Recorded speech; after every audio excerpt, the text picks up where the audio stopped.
Rahsia Pensyariatan Hukuman Syariah disediakan untuk Dr. Ustaz Muhammad Hafizuddin. Yang pertama sekali adalah objektif dalam pembentangan ini menjelaskan hukuman hudud menurut perspektif Al-Quran, hadis dan sains moden. Yang kedua adalah menerangkan mengenai hukum zina dan arak dari sudut Islam dan sains moden. Yang ketiga adalah merumus hubung kait mengenai hukuman hudud menurut Al-Quran dan pandangan sains moden. Persoalan dalam pembentangan ini pula adalah, yang pertama, apakah hikmah pengharaman zina dari sudut sains? Yang kedua, apakah hikmah di sebalik rahsia pensyariatan hukuman syariah ini? Yang ketiga adalah bagaimanakah hubung kait antara mengenai hukuman hudud menurut Al-Quran dan pandangan sains? Sinopsis. Hukuman merupakan penalti yang dikenakan ke atas seseorang yang telah disabitkan kesalahan jenayah oleh sesebuah mahkamah. Definisi syariah. Syariah bermaksud tempat terbit air yang menjadi sumber minuman, jalan, apa yang disyariatkan Allah dari aspek akidah dan hukum, agama dan pandangan mazhab yang jelas dan lurus. Istilah, ia merangkumi keseluruhan apa yang diturunkan oleh Allah kepada umat manusia melalui Nabi SAW. Hukuman atau keseksaan berdasarkan kesalahan yang dilakukan terbahagi kepada 4 kategori. Pertama, iaitu hukum hudud. Kedua, hukum qisas dan li'an. Seterusnya, iaitu hukum kifarah. Kategori keempat, iaitu takzir. A'udzubillahi minasyaitonirrajim. Al-yawma akmaltu lakum dinakum atamamtu alaikum ni'mati wa raditu lakumul Islam madina. Bermaksud, pada hari ini telah kusempurnakan untuk kamu agamamu dan telah kucukupkan kepadamu nikmatku dan aku redha Islam itu jadi agama bagimu. Surah Al-Maidah ayat yang ke-5.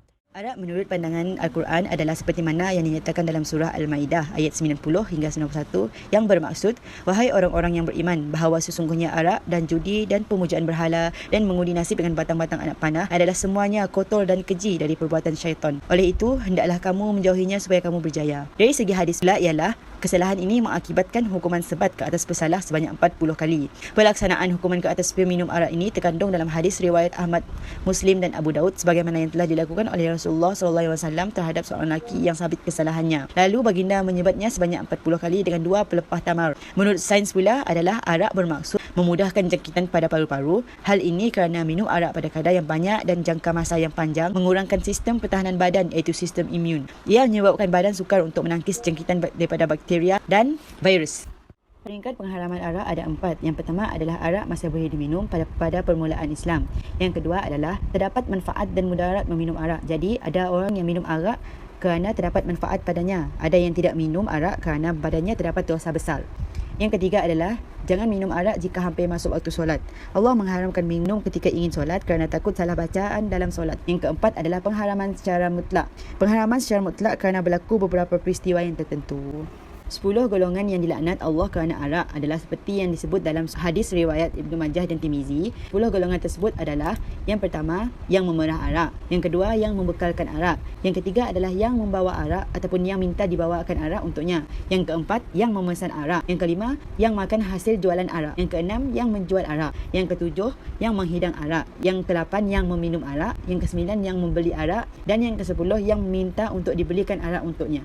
Seterusnya, hukuman zina dalam Islam. Jenis zina terbahagi kepada 2, iaitu zina muhsan dan zina ghair muhsan. Zina muhsan ialah penzina yang telah berkahwin. Zina ghair muhsan ialah penzina yang belum berkahwin. Hukuman bagi zina muhsan ialah direjam dengan batu sehingga mati, dan hukuman bagi zina ghair muhsan disebat 100 kali sebatan. Contoh dalil hukuman bagi penzina yang belum berkahwin telah disebut di dalam Al-Quran. Firman Allah Subhanahu wa taala, maksudnya, ini ialah satu surah yang kami turunkan dan kami wajibkan hukum-hukumnya, serta kami turunkan padanya ayat-ayat keterangan yang nyata supaya kamu beriman mengamalkannya. Perempuan yang berzina dan lelaki yang berzina, hendaklah kamu sebat tiap-tiap seorang dari keduanya 100 kali sebat, dan janganlah kamu dipengaruhi oleh perasaan belas kasihan terhadap keduanya dalam menjalankan hukum agama Allah Subhanahu wa taala.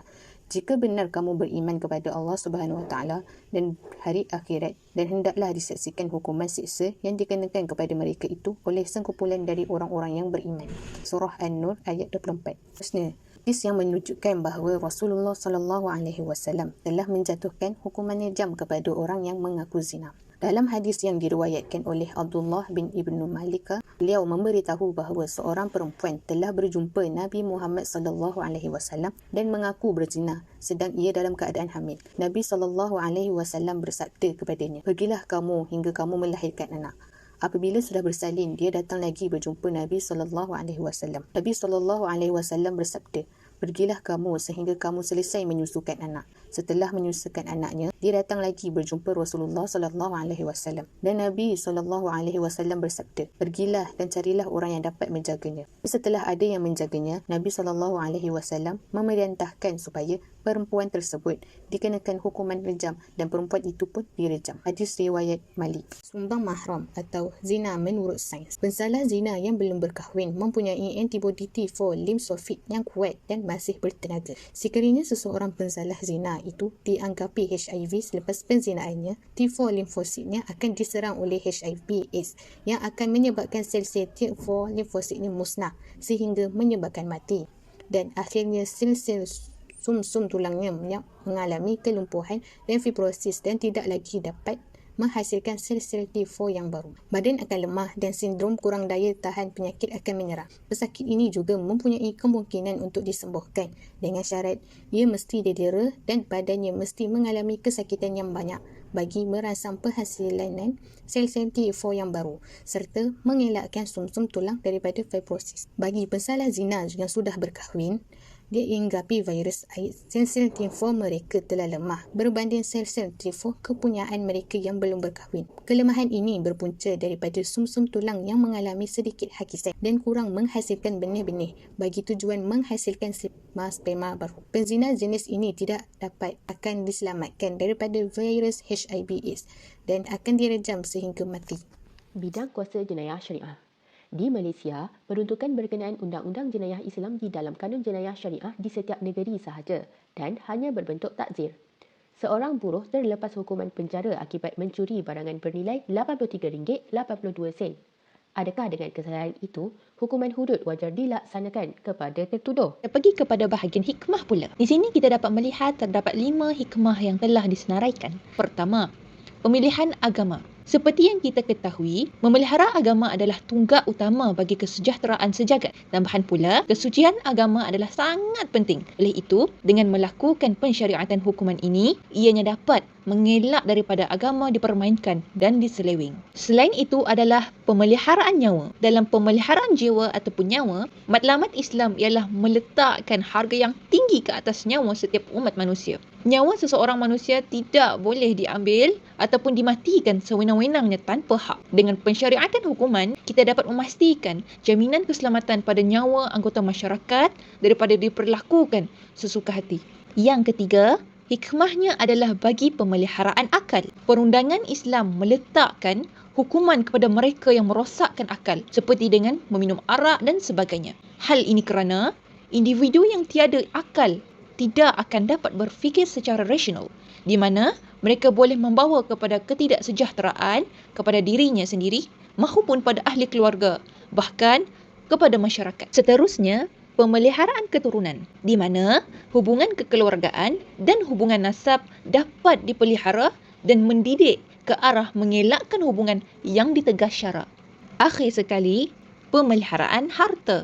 Pemeliharaan ke atas harta bukan setakat bermaksud menjamin harta yang dimiliki daripada dicuri dan dirampas dengan tiada hak. Malah, ia juga bermaksud memelihara daripada penyelewengan, penindasan dan penipuan.